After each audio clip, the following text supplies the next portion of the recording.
Assalamualaikum warahmatullahi wabarakatuh. Baiklah, perkenalkan nama saya Gita Aulia Pratiwi selaku moderator dalam presentasi yang akan dipresentasikan hari ini. Sebelum itu, perkenankan saya untuk mengenalkan anggota kelompok. Yang pertama adalah Dina Yuhara Oktavila, Febi Talita Putri, dan juga Nawangsi. Oke, langsung saja. Untuk hari ini kami akan mempresentasikan tentang topik satu, teori belajar dan motivasi anak pada mata kuliah pemahaman tentang peserta didik dan pembelajaran. Baik, langsung saja ke materi yang pertama. Baik, terima kasih. Yang pertama adalah apa itu belajar?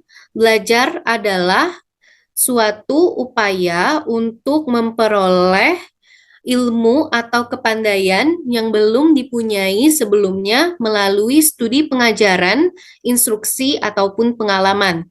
Nah, belajar ditandai dengan adanya perubahan tingkah laku, yang mana belajar membuat seseorang yang tidak tahu menjadi tahu, ataupun tidak terampil menjadi terampil.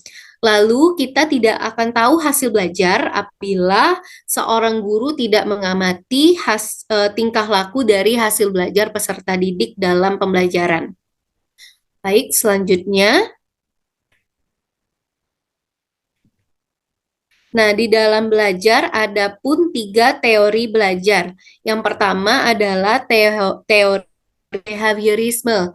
Teori behaviorisme menekankan pada perubahan tingkah laku peserta didik yang dihasilkan dari interaksi stimulus dan respon. Maksudnya adalah teori behaviorisme menekankan pada pembelajaran yang terjadi karena adanya stimulus yang diberikan guru dan apa yang diterima oleh murid menjadi sebuah respon dari stimulus yang diberikan. Yang kedua adalah teori sosial kognitif, yang berarti belajar menurut teori tersebut adalah aktivitas di dalam pikiran peserta didik yang terdiri dari pemahaman, pengolahan, dan juga analisa. Belajar menurut teori kognitif juga berarti bahwa lingkungan dapat mempengaruhi kemampuan berpikir seseorang melalui pengamatan, pemahaman, meniru, mengingat, mengolah informasi, problem solving, analisis, prediksi, dan perasaan. Yang ketiga adalah teori konstruktivisme. Menurut teori ini, yaitu proses belajar dihasilkan dari pengalaman peserta didik untuk membangun pengetahuan dan pemahaman. Baik, selanjutnya pemaparan materi akan dilanjutkan oleh rekan saya, Dina Yuhara Oktavila. Kepada saudari dipersilahkan. Oke, terima kasih saudari Gita. Kita akan melanjutkan pembahasan berikutnya, yaitu tentang penerapan teori belajar behaviorisme di kelas. Sebagaimana yang telah dijelaskan oleh saudari Gita, bahwa teori ini menekankan pada pelatihan atau pembiasaan sehingga terbentuklah suatu perilaku yang diharapkan. Nah, untuk contoh penerapannya di dalam kelas ialah guru memberikan instruksi kepada siswa bahwa siapa yang dapat menyelesaikan tugas dengan cepat, maka mereka bisa pulang lebih dulu. Nah, ini adalah berupa stimulus yang diberikan oleh guru, yaitu siapa yang cepat menyelesaikan tugas, maka boleh pulang dengan cepat. Nah, karena adanya stimulus ini, siswa menjadi termotivasi untuk menyelesaikan tugas mereka dengan cepat. Nah, hal inilah yang kita sebut dengan respons. Bagaimana yang kita ketahui bahwa menurut teori ini, belajar itu adalah hasil interaksi dari stimulus dan respon. Penting untuk kita ingat bahwa untuk mempertahankan suatu perilaku yang kita harapkan itu dibutuhkan penguatan atau reinforcement. Penguatan tersebut bisa berupa penguatan positif, berupa reward, ataupun negatif, berupa punishment. Oke. Selanjutnya, akan melihat penerapan teori belajar sosial kognitif, maksud saya teori belajar sosial kognitif, di mana sudah dijelaskan bahwa teori ini menjelaskan bahwa peserta didik belajar melalui pengamatan terhadap lingkungan sosialnya, di mana dari hasil pengamatan tersebut mereka membangun pemahaman mereka, membentuk perilaku dari hasil pengamatan tersebut. Nah, untuk contoh penerapannya di dalam kelas, guru bisa melakukan pembelajaran kolaboratif agar siswa bisa memiliki ruang untuk saling berdiskusi, bertukar pikiran dengan teman sejawatnya, hingga dalam proses pembelajaran kolaboratif ini tidak hanya melibatkan kognitif mereka saja, tapi juga melibatkan kemampuan sosial mereka, karena mereka saling bersosialisasi dengan lingkungannya. Sehingga dari hasil pembelajaran ini terbentuklah suatu pengetahuan baru atau keterampilan baru yang dimiliki oleh peserta didik.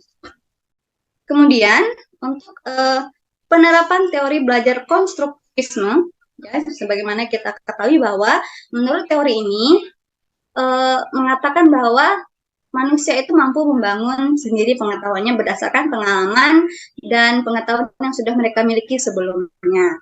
Nah, untuk contohnya di sini, bisa kita ambil seperti ini. Guru meminta siswa untuk mengutarakan pengetahuan mereka tentang materi yang akan dipelajari. Misalkan pada suatu hari kita akan mempelajari teks deskriptif. Nah, ketika guru memulai pembelajaran, mungkin guru bisa memulai dengan memberikan pertanyaan, pertanyaan pemantik ya, atau untuk menghangatkan otak peserta didik misalnya. Coba kalian ceritakan tentang rumah kalian. Nah, dari situ nanti siswa akan bercerita tentang rumahnya, bentuk rumahnya seperti apa, ada apa saja di situ. Setelah itu, setelah mendengar cerita dari siswa tersebut, kemudian guru bertanya lagi, apakah kalian tahu tadi aktivitas yang kalian lakukan itu termasuk apa? Apakah mendongeng, mendeskripsikan, atau berargumen? Nah, dari situ siswa akan membangun pengetahuannya sendiri berdasarkan pengalaman yang mereka lakukan sebelumnya. Oh, tadi saya mendeskripsikan tentang rumah saya. Oke, berarti itu adalah mendeskripsikan. Baik, kalau begitu akan belajar tentang descriptive text. Jadi apakah kalian tahu apa descriptive text itu? Nah, dari situlah siswa mulai membangun tahap pengetahuannya dengan melalui pengalamannya terlibat langsung dalam pembelajaran tersebut.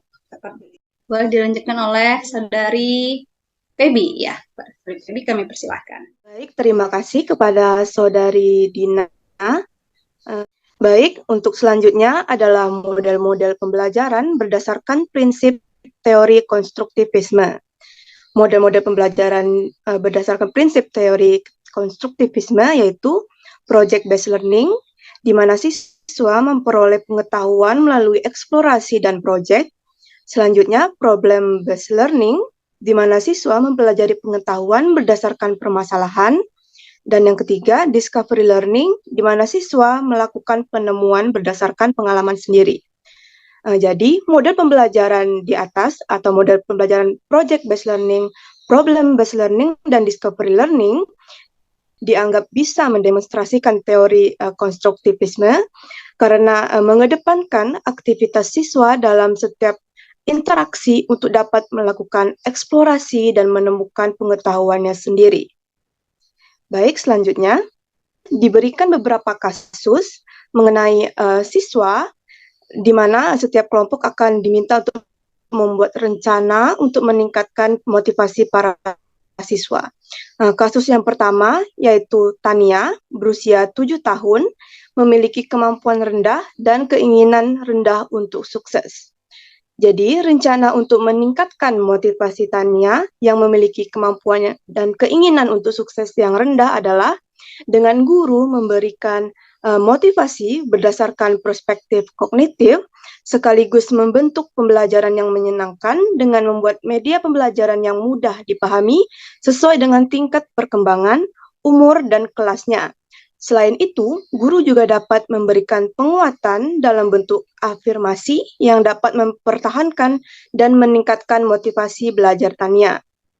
Baik, kasus selanjutnya yaitu Samuel berusia 10 tahun yang memiliki yang mana Samuel ini bekerja keras untuk menjaga harga dirinya pada tingkat tinggi, tetapi ia memiliki rasa takut yang kuat untuk gagal. Jadi untuk kasus Samuel ini yang bekerja keras untuk menjaga harga dirinya pada tingkat yang tinggi, tetapi ia memiliki rasa takut untuk gagal.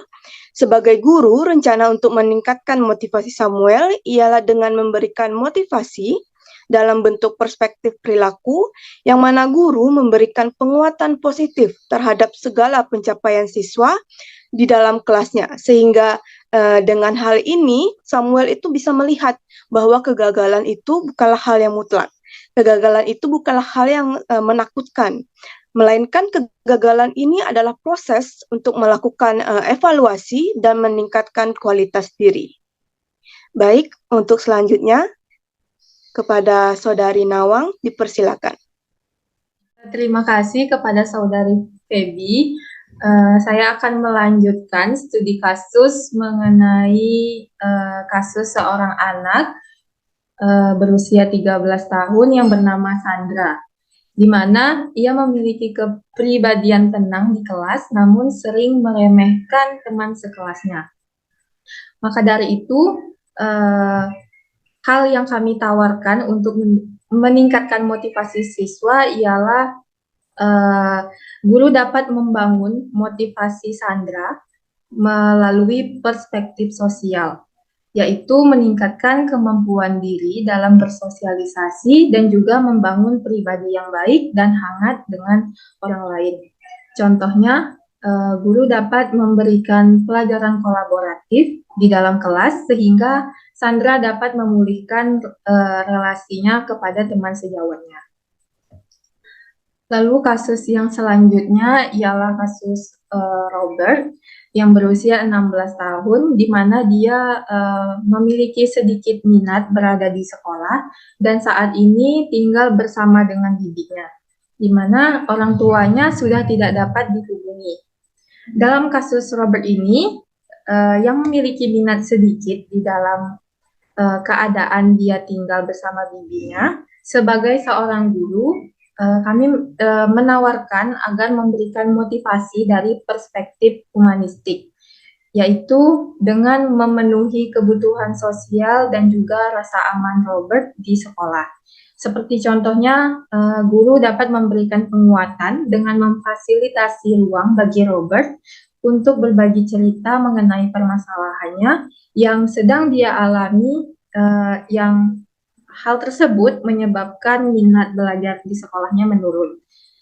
Sehingga sebagai seorang guru, kami pun berharap Robert dapat memahami bahwa masih ada yang peduli terhadapnya, salah satunya lingkungan dari sekolahnya. Kesimpulan yang kami berikan ialah pentingnya bagi guru untuk memahami mengenai teori belajar dan juga motivasi belajar anak. Karena dengan pemahaman tersebut, teori yang berada di mata kuliah ini dapat terrealisasikan dan juga seorang guru dapat memiliki bekal untuk menghadapi keberagaman karakteristik peserta didik yang akan ia temui. Baik, saya kembalikan ke moderator. Baik, terima kasih Saudari Nawang dan juga teman-teman yang sudah memaparkan materi dengan baik. Baiklah, itulah yang dapat kami sampaikan mengenai topik motivasi belajar dan teori belajar pada mata kuliah pemahaman peserta didik dan pembelajarannya. Sekian dari kami, mohon maaf apabila ada kesalahan dan terima kasih. Wabillahi taufiq wal hidayah. Wassalamualaikum warahmatullahi wabarakatuh.